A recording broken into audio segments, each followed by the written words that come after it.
Welcome to the Dorm Budget Backseat LS build. This is a 5.3 iron block or LS or a 5.3 Vortec, whatever you want to call it. Here goes. This is a low budget build seeking about 400, maybe 450 horsepower by the time we're done with it. It does run right now, and it's in the backseat of my car.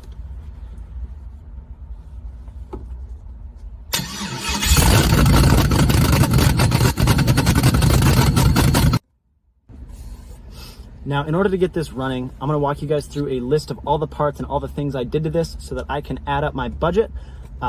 This will actually be really interesting because I don't totally know what I've spent on this, but I'm gonna add it up, show you guys what all I did, and hopefully give some people some helpful advice if they're looking to build an engine like this and don't have a crazy amount of cash on hand. Now, I think for a reliable 400, 450 horsepower, or theoretically reliable, we'll see 10 years down the road, this is a pretty dang cheap engine. So let's get right into it.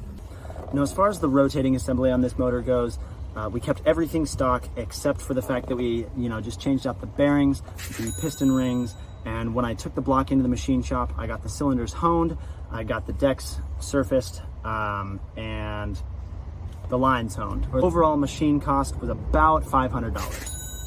This is a relatively cheap-ish machine shop job. I went to a local place that was just pretty small, nothing crazy. It's not some high-performance race shop. Machining can certainly get way more expensive than this, and it's also more expensive if you choose to bore the cylinders out. Now, I would have loved to bore it out, but that means buying new pistons, and buying new pistons was just not in the budget for this build. So maybe some other time, but for this at least, we just got it cleaned up, and that's it. The most major upgrade in any of these iron block LS engines is the camshaft. So for my cam, I went with a Truck Norris cam from BTR. The specs are on screen here, and I put a link to the cam in the bio below.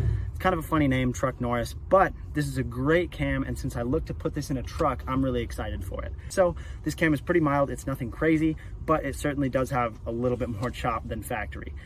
With this cam upgrade comes most of the upgrades I did, and that's from the valve train. So I'm seeking reliability and power, but primarily reliability. So I upgraded the valve train by doing the springs, the push rods, the trunnion bearings, all that. I the entire valve train.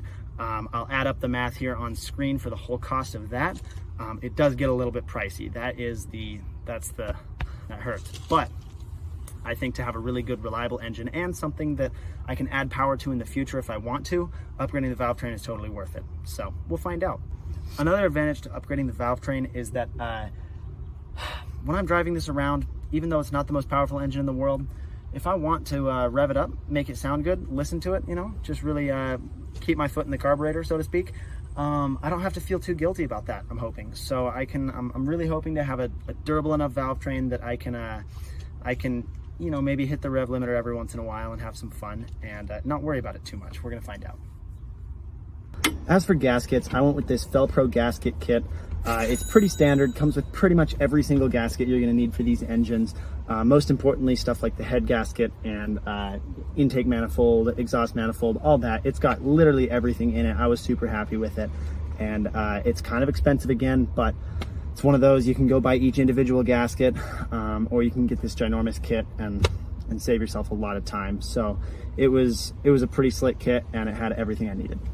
As for my heads, they're not ported and polished yet, but I would like to do that soon here. I just didn't have the time. I was trying to finish this before the end of the school year, so I didn't have the time to get them ported and polished. I probably wouldn't pay somebody to port and polish them. I kind of want to do it myself just as a learning opportunity, but I do plan to do that before I call this build done. I'm looking forward to trying that out and seeing what happens. As for coil packs, intake manifold, all that, I left that stock.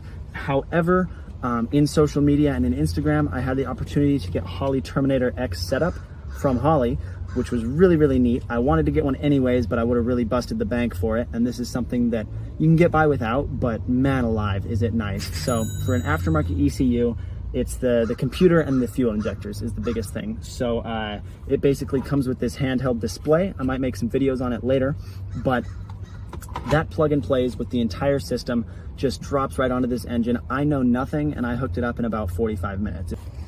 Up front on the accessory drive here, I am reusing just about everything, right? Because I'm trying to save money at every corner. So alternator's getting reused, water pump is getting reused for now. That one's a little, I don't know though. I can tell if it's going bad though, and that's pretty easy to replace later.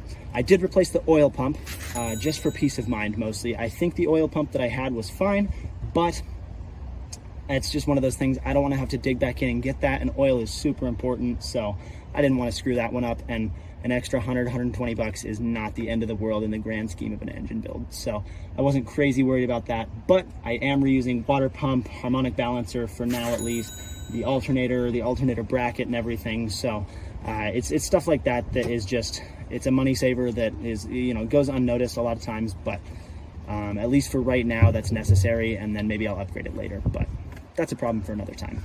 Pretty much all the bolts are stock except for the head bolts, which you do have to replace because they are torque to yield. I did spring for some Earls, some actual nice aftermarket head bolts, so that I won't have to replace them if I take the heads off again, which is nifty indeed. So this build is not cheap. There's not really a way around you know, engines being expensive, but for what it is, I think this is a pretty slick build, assuming it runs well and keeps running well.